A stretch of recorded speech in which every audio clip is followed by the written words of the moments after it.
정치 파발마.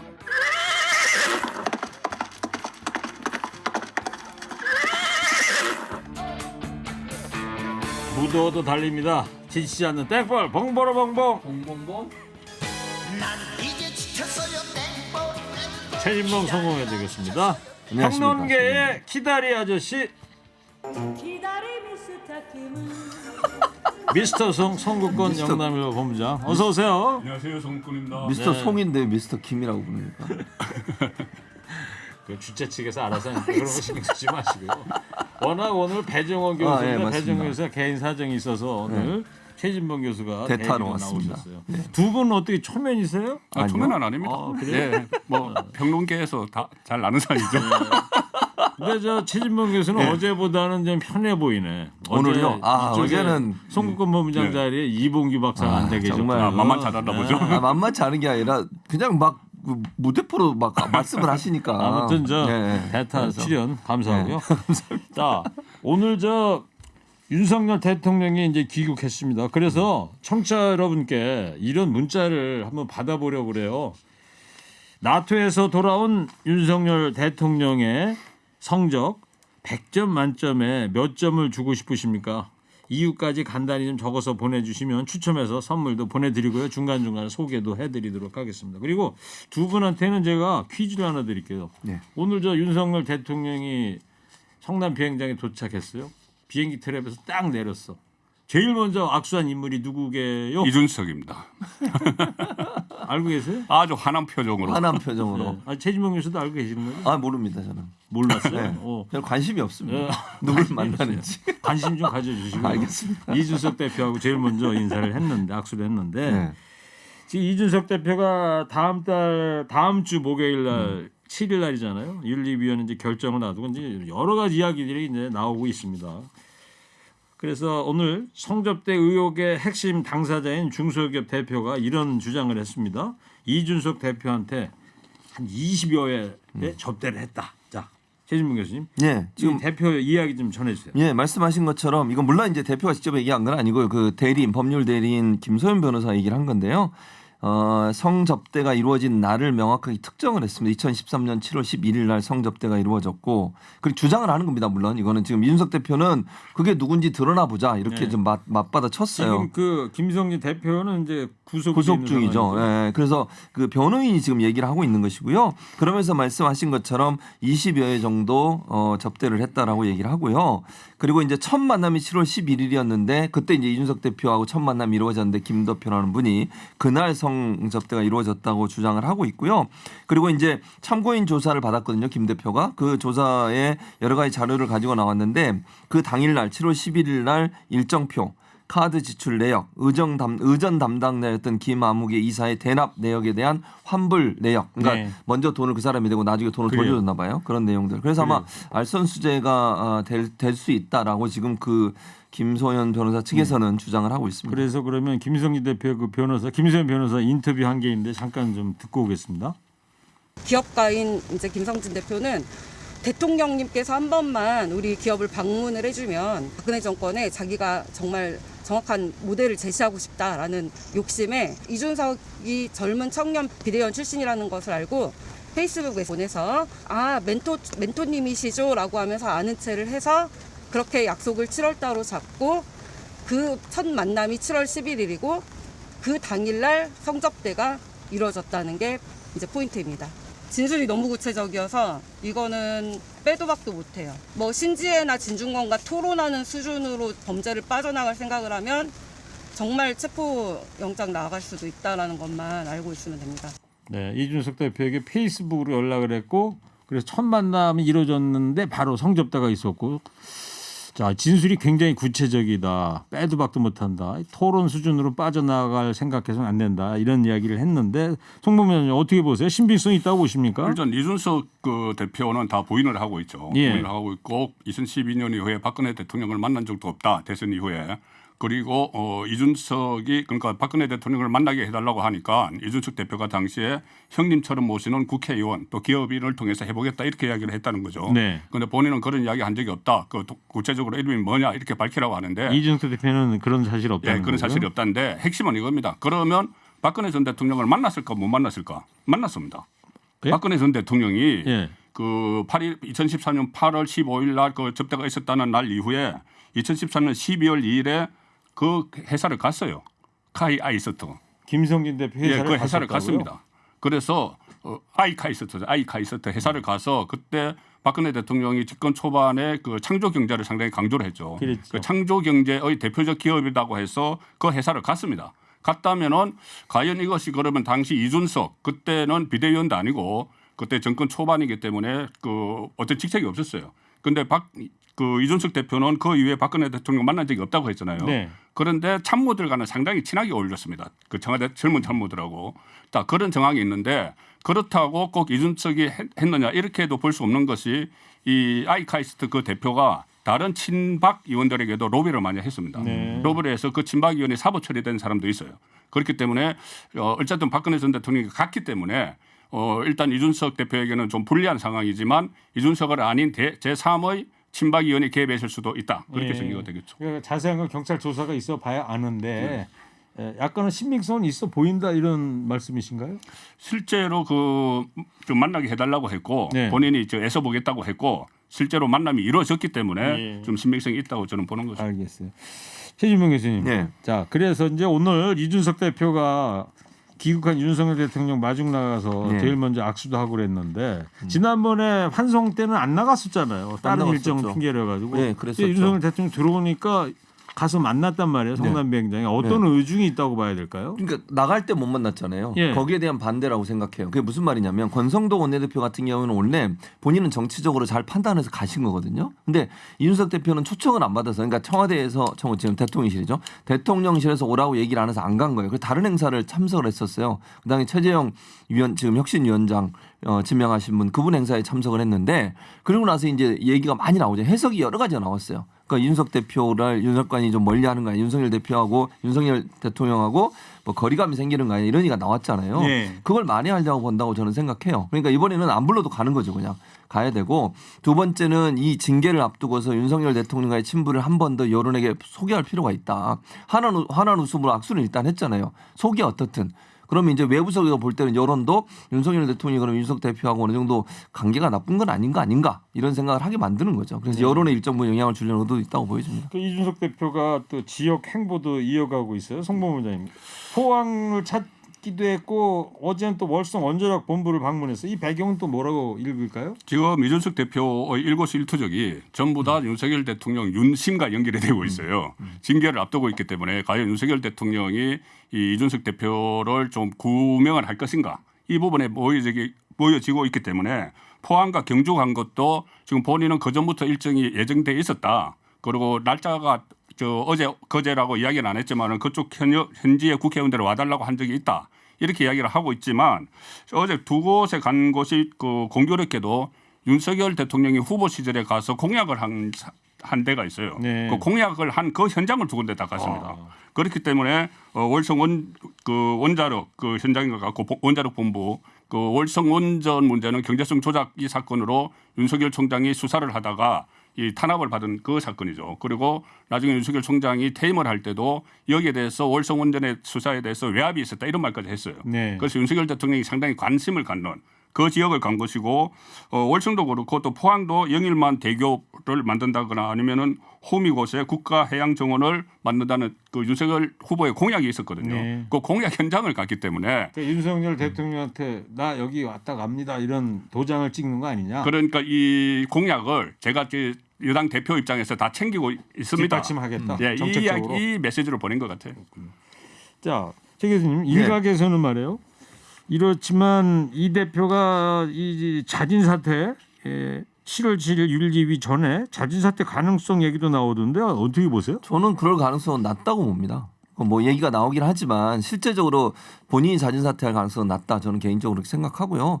뭐 그 비서실장 사퇴하고 난 뒤에도 글을 올렸잖아요. SNS에. 그 밤에 글을 올렸는데 그 내용도 보면 각자 가는 길 가고 감당할 수 없는 길을 가겠다 이런 얘기를 했습니다. 그 말은 결국 끝까지 해보겠다는 거예요. 네. 그러니까 제가 볼 때 윤석 대표가 스스로 물러나는 일은 없을 거다. 본인은 홍보부장님은 어떻게 보세요? 저는 스스로 물러날 수도 있다고 봅니다. 아, 그래요? 왜냐하면 일단 윤석열 대통령의 의중을 최종적으로 확인을 하고 또 징계위원회가 그 이양희 위원장이 상당히 강하거든요 지금. 그래서 징계가 될 것이 확실하다. 경고 이상의 징계가 될 것이 확실하다고 생각되면은 그 전에 던지는 이유가 왜 그러냐면은 그 징계에서 중징계를 받으면은 경찰 수사에도 영향을 줄 수밖에 없어요. 네. 그런 상황이기 때문에 또 만약에 징계를 받고 나서보다는 지금 이 던지면은 이 윤핵관 소위 말하는 윤핵관들이 본인을 탄압을 했다. 정치적으로 탄압을 해서 나를 나는 견제를 하기 정치 권력의 투쟁에서 피해자다. 피해자다. 그 이제 피해자의 그런 이미지를 가지고 나중에 또 그 징계가 나오면은 어쨌든 그 당에서는 확실히 그 사실 규명이 됐다고 생각을 해버리잖아요. 네. 그래서 그 전에 정치적 탄압을 받고 있기 때문에 나는 그 던지고 나오겠다. 뭐 그렇게 갈 알겠습니다. 수도 있다고 봐요. 의외입니다. 이런 전망은. 예, 네, 자진 사퇴 분위기는 되도록이면 없던데 어떤 기사를 그러니까 봐도. 뭐 송권 본부장이 예측이 맞을 수도 있죠. 뭐 저는 뭐 그거는 이제 두고 봐야 된다는 그렇지, 생각이 뭐 드는데 그거야 모르는 거죠. 모르는 네, 거니까. 이준석 근데 이제 대표가 어떻게 그러니까 할지는. 그건 이제 송권 본부장이 윤석 대표가 상당히 일반적이고 상식적인 생각을 갖고 있는 분이라고 생각하면 가능한데 제가 볼 때는 안 그럴 가능성이 더 높다. 혹시 개인적으로 송 저는. 본부장이 이준석 대표하고 이렇게 전화 통화를 해서 뭐 좀 취재를 하거나 뭐 그런 사이인가요? 아니요, 이준석 대표하고는 뭐 직접 뭐 통화하거나 네. 이런 사이는 아닌데 알겠습니다. 어쨌든 전반적으로 그 여당의 국회의원들과 뭐 자주 이렇게 뭐 취재도 하고 하니까. 아, 이거 아주 중요한 대목인데요. 네. 자, 앞으로 7월 7일 다음 주 목요일 이전까지 어떤 일이 벌어질지 이준석 대표가 지켜보도록 하고요. 근데 본 교수님 네. 오늘 저 송국권 본부장 말에 이 굉장히 고개를 많이 끄덕이시고 제가요? 예. 저 밖에 주의하도록 그러는데 하겠습니다. 어제 이봉규 박사하고 할 때하고는 영 딴판이다. 아니 이봉규 박사님은 예. 말도 안 되는 소리를 자꾸 하시니까 제가 수긍이 가겠습니까? 본인 이야기를 들어봐야 되니까. 알겠습니다. 자, 윤석열 대통령 순방 성과 100점 만점에 점수 좀 매겨주세요. 이런 청취자 여러분하고 말씀을 드렸더니 많이 문자들을 보내주고 계신데요. 먼저 몇 분 소개해드리고 넘어갈게요. 예? 100점에 마이너스 100점이라고. 이유는 1번 국제적 망신으로 대한민국의 국격을 떨어뜨렸다. 2번 중국과 러시아 교육국은 어쩌라고 안 가도 되는 나토 군사동맹에 가서 실익 없는 것을 넘어서 우리나라를 위험에 빠뜨렸다.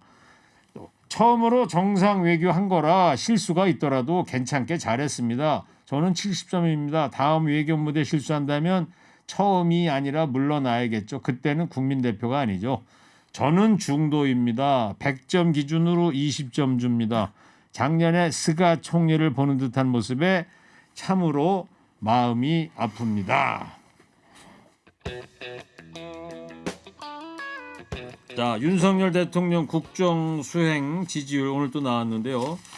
최진봉 교수님 3주 예. 연속 하락한 것으로 한 여론조사 결과 나왔습니다. 예, 그렇습니다. 갤럽 여론조사 결과인데요. 조사 개요를 말씀드리겠습니다. 6월 28일부터 30일 만 18세 이상 1000명을 대상으로 조사를 했고요. 표본 오차는 95%, 예, 신뢰 수준은 플러스 마이너스 3.1% 포인트입니다. 네. 자세한 사항은 중앙선거 여론조사 심의위원회를 참조하시면 되고요. 말씀하신 것처럼 3주 연속 하락을 했습니다. 지금 이 그 갤럽 여론조사 결과만 보면요. 6일 지방선거에서 국민의힘이 승리한 뒤에 처음에는 53%였는데요. 이게 49%로 떨어졌다가 다시 47% 떨어지고 이번에 조사에 43%까지 떨어졌습니다. 예. 그리고 그 부정평가는 올라가고 예, 올라가는 그래서 상황이죠. 데드크로스라는 게 데드크로스가 생긴 일어났어요. 그래서 부정평가는 한 주 전에 38%였는데 42%로 예. 4%가 상승을 했습니다. 송무부님 국민의힘의 당 지지도도 떨어진 걸로 나왔어요. 네, 일단 대통령 국정 데드크로스가 나지는 않았고 약간 아직 차이가 1%. 조금 있습니다. 그리고 국민의힘도 6월 1일에 지방선거에서 압승을 했죠. 압승을 했을 때 그때 시점 지지율이 45%였는데 지금 한 달 사이에 5%를 까먹었어요. 맞아요. 그 40%가 됐는데 민주당 28%, 정의당 6%인데 이 주목되는 것이 무당청이 있습니다. 무당청이 25%나 돼요. 네. 그러니 지금 이 지방선거 이후에 여당이든 야당이든 전부 다 집안 싸움만 하고 있잖아요. 야당도 지금 당권 투쟁 때문에 이재명 출마 불출마 이것 가지고 네. 거의 뭐 진흙탕 싸움 비슷하게 하고 있고 여당도 마찬가지이기 여야에 때문에 대해서 많이 실망을 한 것 여론이 같아요. 이 결정을 못 내리는 분들이 많다. 무당층이 많다. 네, 25%나 됩니다. 어쨌건 간에 이런 여론조사 결과가 왜 나왔다고 보세요? 이제 일반적으로 지금 현재는 윤석열 정부의 기대감에 많은 부분 실망이 있는 거죠. 그러니까 윤석열 대통령이 도어 스태핑 과정에서 말씀하신 내용들이 불안감을 좀 부추긴 부분이 있어요. 예를 들면 대통령이 처음 해봐서 모르겠다, 예컨대 또는 뭐 그 다른 사람 뭐 알려달라, 뭐 문제를 좀 어떻게 해결하실까 물어봤는데 여러분이 좀 알려주세요. 처음 하는 거라 잘 모르니까 네. 알려달라. 그다음에 두 번째는 경제 문제에 대해서 그렇게 말씀하신 외부 요인이기 때문에 이거 어렵다 이런 말씀을 하셨어요. 근데 그런 부분들이 사실은 국민들은 불안해하는 거예요. 경제가 어려워서 새 정부가 그걸 잘 해결해 주길 바라는 거잖아요. 그럼 뭔가 정책과 비전을 가지고 얘기를 해야 되고 또 하나는 노동부 장관이 발표한 내용을 뒤집는다는 발언도 하셨고 네. 경찰청장과의 행안부와 경찰청 간의 갈등 네. 문제도 한쪽을 두둔하는 듯한 모습을 보이시면서 알겠습니다. 이런 거기까지만 갈등이 하시고 다 하시면 송본부장 원인 분석을 들어야 되는데요. 예. 저는 뭐 다르게 분석하니까 괜찮습니다. 아, 예, 해주세요. 뭐냐면 예. 갤럽 조사는 그 분석을 하기가 좋은 것이 발표를 할 때 원인까지 발표를 해요. 그러니까 왜 그래요? 긍정 평가하느냐, 왜 부정 평가하느냐 보면은 부정 평가하는 가장 큰 높은 이유가 인사 문제입니다. 인사. 네. 이게 18%나 돼요. 그 다음이 뭐냐면은 경제 살피지 않는다. 이게 10%입니다. 그런데 인사를 잘한다고 긍정 평가한 쪽은 3%밖에 안 돼요.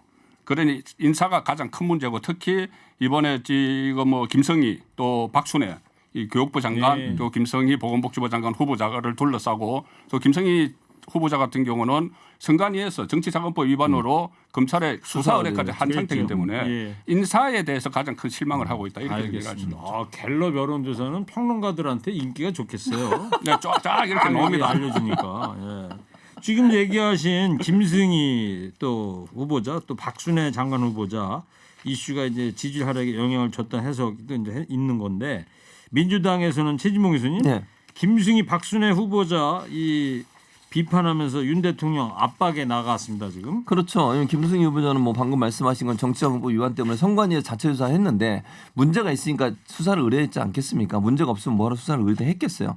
그럼 이제 그래서 민주당에서 뭐라고 얘기하냐면 인사청문회를 받을 생각하지 말고 수사부터 받아라. 네. 그렇게 지금 강하게 압박을 하고 있고 박순애 장관 후보자 같은 경우는 이제 논문 자기 표절 문제가 논란이 되고 있고요. 중복 개정 문제가 논란이 되고 있고 또 하나는 이제 그 조교 본인들이 함께했던 조교들이 또 뭔가 폭로를 하고 있어요. 그러니까 사적인 심부름 시키고 이랬다고. 갑질했다. 네, 뭐 갑질했다. 이런 이래서 얘기가 있고. 두 분 같은 경우에 정말 그 국민들이 분노를 일으킬 수 있는 여러 요소들을 갖고 있어서 이분들을 지금 인사청문회도 안 했잖아요. 근데 그렇죠. 재송부를 해서 임명 가능한 상황이긴 해요. 근데 윤석열 대통령을 압박하면서 이분들을 임명하면 안 된다고 하는 내용들을 지금 계속 강조를 하고 있습니다. 자, 송보부장님 여당 안에서도 또 지지율 걱정하는 목소리가 나오지 않습니까? 그렇습니다. 저 양갈래로 나오죠. 한쪽은 이준석 대표 체제를 빨리 안정을 시켜야지 지지율을 회복할 수 있다는 것이고 또 한쪽은 이준석 대표가 조기에 그 사퇴를 해야지 다시 정착이 된다. 뭐 집권 여당의 역할을 할 수 있다. 이 두 가지인데 오늘 그 주목되는 것은 홍문표 의원이 네. 당내 최고령입니다. 75세인데 홍문표 의원이 아주 강하게 이야기했어요. 지금 이렇게 하면은 이 당과 나라를 어지럽히고 있다. 패거리 정치가 어지럽히고 있다고 하고 국민이 배신감 느낀다고 하고 이렇게 되면은 5년 다 채우겠느냐 이런 말까지 나온다는 거예요. 네. 상당히 심각한 이야기인데 지금 홍문표 의원이 지적하는 사람은 윤핵관인 것 같아요. 예. 이래서 이런 상황을 만든 주인공들이 몇몇 있다. 그런데 누구냐 하니까는 나중에 말하겠다 했는데 패거리 정치 이런 이야기를 보면은 당내에 패거리 개파를 만드는 사람이 있다 하면은 저는 윤핵관을 겨냥한 것이 아닌가 싶어요. 홍문표 의원이 작년에 대선 예비 후보로도 나왔던 분 아닙니까? 예. 자, 그리고 김종인 전 위원장도 상황을 심각하게 받아들이고 있는데요. 목소리 한번 들어보겠습니다. 하고 제가 그러세요. 지금 사실은 상황을 보면은 윤석열 정부가 굉장히 긴장을 하지 않으면 안 되는 상황이 아닌가 해서 생각을 해요. 이렇게 어느 여론조사기관의 발표를 보고 보면 지금 지지도가 45%밖에 되지를 않고 네. 부정적인 게 50%가 넘는 그러한 모습을 보이는데 정부 지금 출범한 지가 지금 한 달 한 20일 정도밖에 안 되는데 이러한 사태가 나왔다는 것은 보통 심각한 상황이 아니라고 생각을 해요. 그럼 뭐 때문에 이러한 상황이 생겨났느냐? 이거에 대한 진단을 갖다가 빨리 해가지고서 그거에 대한 수습책을 강구를 하지 않으면은 점점점 어려운 상황으로 갈 수밖에 없지 않나 이렇게 봐요. 네. 최진봉 교수님. 네. 예. 김종인 위원장 네. 얘기 좀 잠깐 좀 설명을 좀 해주시고요. 뭐 저는 전적으로 동의해요. 그러니까 부정평가가 이렇게 데드크로스라는 게 벌써 일어나는 거. 물론 아까 말씀드린 갤럽 여론조사는 1%로 붙어 있어요. 그러니까 오차범위 내에 있지만 다른 여론조사 결과 중에는 데드크로스 된 게 2건 이상 나온 상황이거든요. 이런 상황이 심각한 상황이죠. 60일 정도 됐어요. 지금 정부 출범한 네, 지가. 그랬죠. 60일밖에 안 됐는데 데드크로스가 일어난다. 이거는 예전 정부에 있을 수 없었던 일이에요. 근데 초초로 일어난 일이고 윤석열 대통령이 여러 가지 이제 적극적으로 행보도 하고 이러는데도 이런 일이 일어났다고 하는 것은 그 행보가 국민들에게 공감을 일으키는데 한계가 있다. 뭐 인사 문제뿐만 아니라 그리고 이제 김건희 여사의 행보도 영향을 미쳤다 이렇게 볼 수밖에 없어서 전면적인 변화가 필요하다고 보여집니다. 자, 여기까지 하고요. 윤석열 대통령 나토 순방 성과 청취자분들께 점수를 매겨주고 계신데 또 몇 분 소개를 하겠습니다. 저는 30점 드립니다. 운동 경기도 한일전은 무조건 이겨야 되는데 우리나라 대통령이 일본에 과연 우위를 점했는지 궁금합니다.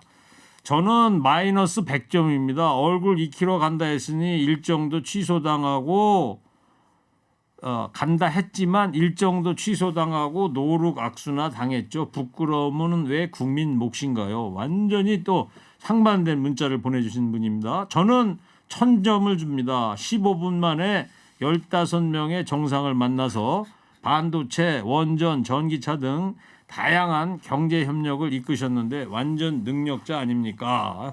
15분 15명이면 한 분당 1분 만났는데 반도체 이런 거 다 설명합니까 거기서? 자, 마지막으로 한 줄평 하겠습니다. 네, 자, 두 분한테도 물어볼게요. 나토에서 돌아온 윤 대통령의 성적 100점 만점에 몇 점을 주고 싶은지 또 그 이유는 자 최진봉 교수부터 해주세요. 3, 2, 1. 마음 같아서는 빵점인데 50점 드리겠습니다. 이유는요? 이유는 아까 뭐 다 다른 분도 말씀하셨지만 성과를 낸 게 그렇게 없어요. 나토라고 하는 곳이 군사 동맹체인데 거기 가서 뭐 세일주의 많이 하신다고 하셨는데 실질적인 성과가 없어서 50점 정도 드리겠습니다. 이 살아있네. 에? 살아있다는데요. 예. 대타로 나오셨는데 뭐 딴 거 틀 게 없어서 이걸 맡깁니다. 자, 대타로 이어서 나와서. 미스터 송국권 본부장님 몇 점 줍니까? 85점 주겠습니다. 이유는요? 데뷔전 치고는 다자기구고 또 강대국대로 나왔는데 상대도 강하고 상대방이 많았는데 그나마 데뷔전을 무난히 치렀다. 너는 계획이 다 있구나. 너무 논리적으로 말씀을 한줄평을 해서 계획이 다 있다. 예. 자, 수고들 하셨습니다. 정치 파발마 지금까지 최진봉 교수, 송국권 본부장이었습니다. 두 분 감사합니다. 감사합니다.